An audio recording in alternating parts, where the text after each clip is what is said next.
Pemirsa, terima kasih Anda masih bersama kami dalam Kominfo Newsroom. Pemilu 2024 telah di depan mata. Selangkah lagi bangsa Indonesia merayakan pesta demokrasi 5 tahunan.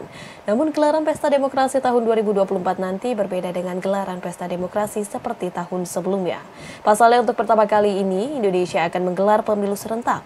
Untuk mengetahui lebih lengkap terkait informasi tentang pemilu, kami akan mengajak Anda untuk mengulas lebih dalam bersama rekan kami. Pemirsa, tahun 2024 menjadi tahun yang sangat penting bagi masyarakat Indonesia. Dikarenakan pesta demokrasi terbesar sepanjang sejarah politik Indonesia akan dilaksanakan pada tahun 2024. Mulai dari pemilihan presiden dan wakil presiden, anggota DPR, DPRD provinsi dan kabupaten kota, serta DPD akan dilakukan secara serentak. Pemilihan umum merupakan perwujudan dari kedaulatan rakyat dan demokrasi. Selain itu, peranan rakyat dalam mewujudkan kedaulatannya tidak hanya melaksanakan pemilu, akan tetapi dengan cara berperan aktif, memberikan masukan, usulan, dan kritikan secara objektif kepada pemerintah dan mengawasi jalannya roda pemerintahan.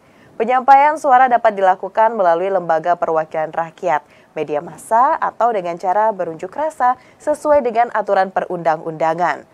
Pemilihan umum merupakan sarana pelaksanaan kedaulatan rakyat di mana rakyat dapat memilih pemimpin politik secara langsung. Penyelenggaraan pemilu sangatlah penting bagi suatu negara. Hal ini disebabkan karena pemilu memiliki 4 manfaat.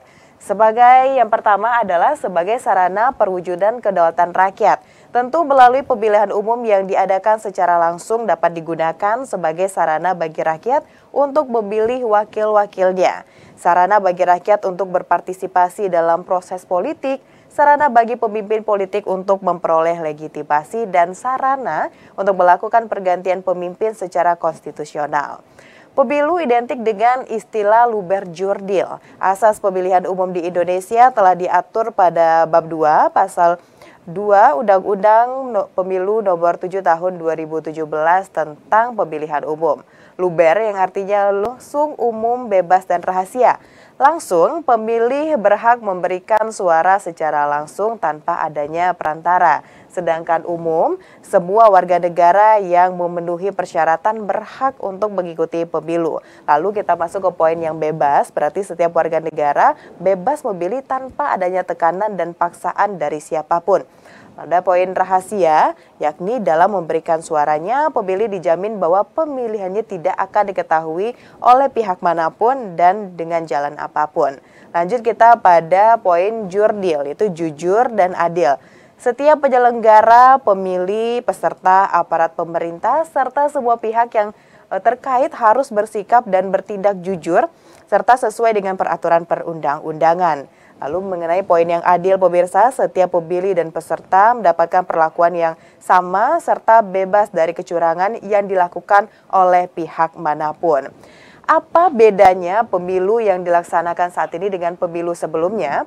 Pemilu 2024 ini tentu akan berbeda dari pemilu-pemilu sebelumnya karena dilakukan secara serentak pada tahun yang sama.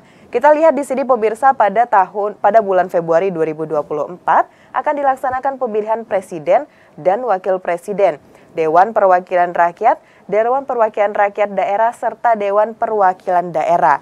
Lanjut pada bulan November 2024 akan dilakukan pemilihan kepala daerah atau pilkada serentak untuk memilih gubernur, wali kota atau bupati, dan perangkat daerah. Mengapa pemilu dan pilkada 2024 harus diadakan serentak? Pemilihan umum pada dasarnya ini bertujuan untuk membentuk pemerintahan di pusat dan juga daerah. Melalui pemilu, jabatan pemerintahan nasional yang meliputi mulai dari presiden, anggota DPR, dan anggota DPD ini akan terisi. Begitu pula dengan jabatan pemerintah daerah, pemirsa, yang mencakup kepala daerah, serta anggota DPRD provinsi dan DPRD kabupaten kota. Menyertakan pemilu dalam pilkada pada tahun yang sama ini dinilai akan menghasilkan pemerintahan yang stabil karena konstelasi politiknya yang akan mengawal 5 tahun ke depan. Apa saja yang akan dipilih pada pemilu 2024? Pada pemilu 2024 ini adalah pemilu yang memiliki anggota sejumlah badan pemerintahan yang kelak akan memimpin pemerintahan untuk periode 2024 sampai dengan 2029 yang diatur pada Undang-Undang Nomor 7 Tahun 2017 yang akan dipilih pada pemilu serentak 2024, yakni kita bisa lihat presiden dan wakil presiden, anggota Dewan Perwakilan Rakyat, anggota Dewan Perwakilan Rakyat Daerah Provinsi, anggota DPRD Kabupaten Kota, dan anggota Dewan Perwakilan Daerah tentunya. Lalu bagaimana tahapan dalam pemilu? Pemirsa, tahapan penyelenggaraan pemilu 2024 ini sudah diatur dalam pasal 167 ayat 4 Undang-Undang Nomor 7 Tahun 2017 dan Peraturan KPU Nomor 3 Tahun 2022. Dari bulan Juni 2022 ini telah dilakukan perencanaan program dan anggaran serta penyusunan peraturan. Dan saat ini pemirsa, kita tengah memasuki yang dinamakan dengan masa kampanye. Dilakukan selama 75 hari mulai dari tanggal 28 November 2023 sampai dengan tanggal 10 Februari 2024. Selanjutnya masuk pada tanggal 11 Februari 2024 sampai dengan 13 Februari 2024. Ini merupakan masa tenang. 14 Februari sampai dengan 15 Februari 2024 adalah waktunya untuk melakukan pemungutan dan penghitungan suara. Pada 15 Februari sampai dengan 20 Maret 2024 ini adalah waktunya untuk penetapan hasil pemilu. Lalu bagaimana jika terjadi putaran kedua pemilihan presiden dan wakil presiden? Maka pada tanggal 22 Maret sampai dengan 25 April 2024 akan dilakukan pemutakhiran data dan penyusunan daftar pemilih. Lalu pada tanggal 2 Juni pemirsa sampai dengan 22 Juni 2024 ini adalah masa kampanye pemilu. 23 sampai dengan 25 Juni 2024 merupakan masa tenang. 26 Juni 2024 adalah waktunya untuk pemungutan suara. 26 sampai dengan 27 Juni 2024 merupakan penghitungan suara. 27 Juni sampai dengan 20 Juli 2024 merupakan rekapitulasi hasil penghitungan suara. Lalu pada 3 hari setelah pemberitahuan atau 3 hari setelah putusan MK, pada tanggal 1 Oktober 2024 akan dilakukan pengucapan sumpah janji anggota DPR, DPD, DPRD Provinsi, dan DPRD Kabupaten Kota. Lalu pada tanggal 20 Oktober 2024 dilaksanakan pengucapan sumpah janji Presiden dan Wakil Presiden. Lalu pemirsa, apakah semua boleh mengikuti kampanye? Pemirsa, jika tadi kita telah mengetahui pada tanggal 28 November 2023 hingga 10 Februari 2024 adalah masa kampanye pemilihan umum, maka sesuai dengan pasal 280 Undang-Undang Nomor 7 Tahun 2017 tentang pemilihan umum telah mengatur sejumlah orang-orang yang tidak diperbolehkan untuk mengikuti kampanye. Nah, sini sudah terlihat pemirsa, yang pertama adalah ketua, wakil ketua, ketua muda, hakim agung pada Mahkamah Agung, dan hakim pada semua lembaga peradilan di bawah Mahkamah Agung, dan hakim konstitusi pada Mahkamah Konstitusi. Selanjutnya, ketua, wakil ketua, dan anggota Badan Pemeriksa Keuangan. Kita di sini juga bisa melihat yang tidak boleh melakukan kampanye adalah gubernur, deputi gubernur senior, dan gubernur Bank Indonesia, direksi, komisaris, dewan pengawas dan karyawan badan usaha milik negara, badan usaha milik daerah, pejabat negara bukan anggota partai yang menjabat sebagai pimpinan di lembaga konstitusional ASN, anggota Tentara Nasional Indonesia, dan Kepolisian Republik Indonesia. Lalu masih ada kepala desa, perangkat desa, anggota Badan Permusyawaratan Desa, dan WNI yang tidak memiliki hak pilih. Undang-undang juga telah mengatur mengenai sanksi bagi pelanggar selama masa kampanye Yang pertama, setiap pelaksana dan atau tim kampanye ini memilih pemilu yang apabila mereka melanggar akan dipidana dengan pidana kurungan paling lama itu 1 tahun pemirsa, dan denda paling banyak 12 juta rupiah. Lalu yang kedua, bagi ASN, sampai dengan anggota Badan Permusyawaratan Desa yang melakukan pelanggaran akan dipidana kurungan paling lama 1 tahun penjara dengan denda paling banyak 12 juta rupiah. Dan yang ketiga, ini setiap ketua, wakil ketua, ketua muda, hingga gubernur, deputi gubernur senior, dan atau deputi gubernur Bank Indonesia, direksi, badan usaha milik daerah yang melanggar akan dipidana paling lama 2 tahun dan denda paling banyak 24 juta rupiah. Berapakah jumlah TPS pada pemilu serentak 2024 ini? Pemirsa, Komisi Pemilihan Umum atau KPU itu sudah melaporkan jumlah TPS untuk pemilu serentak 2024 adalah sebanyak 823.220 titik yang tersebar di dalam dan juga di luar negeri. Untuk TPS yang berada di dalam negeri, totalnya adalah 820.161 TPS. Sedangkan TPS yang berada di luar negeri berjumlah 3.059 TPS. Berapakah jumlah daftar pemilih pada pemilu serentak 2024? Menurut Komisi Pemilihan Umum, ini telah mengumumkan bahwa pemilih sementara atau DPT pemilu 2024 ini adalah sebanyak 204.807.222 pemilih. DPT tersebut berdasarkan total rekapitulasi nasional pemilih dalam dan luar negeri, yakni yang tersebar di 514 kabupaten kota dan 128 negara perwakilan. Dari jumlah itu pemirsa, pemilih laki-laki ini berjumlah 102.218.503 orang dan pemilih perempuan berjumlah 102.588.719 orang. Siapa saja yang berhak untuk memilih pada Pilkada serentak 2024?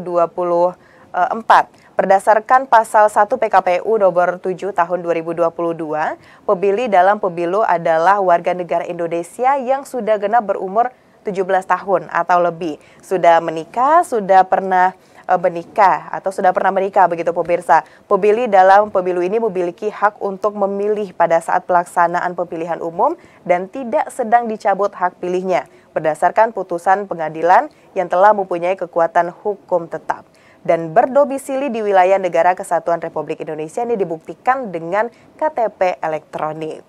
Dan bagi pemilih juga berdomisili di luar negeri ini bisa melakukan proses pemilu juga yang dibuktikan dengan KTP elektronik, paspor, dan atau surat perjalanan laksana paspor.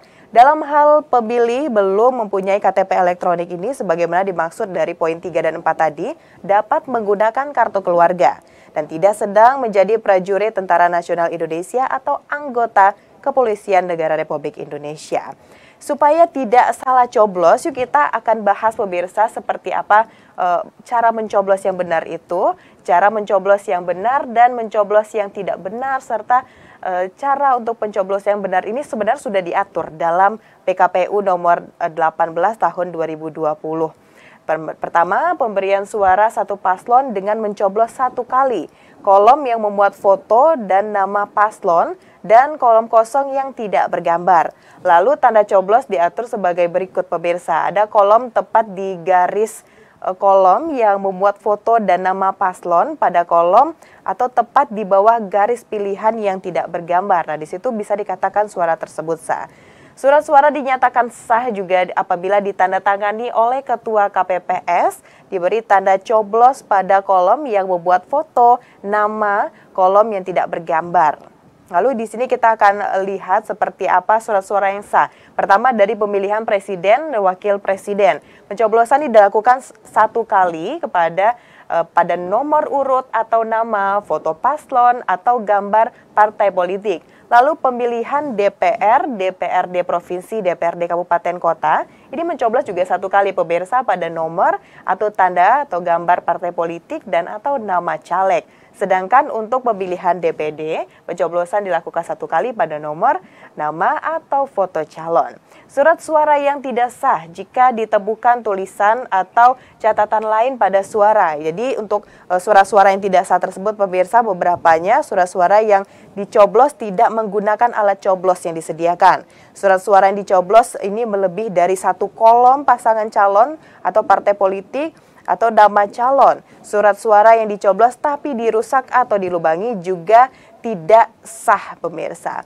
Nah, pemirsa, tahukah Anda bagaimana cara perolehan kursi di parlemen?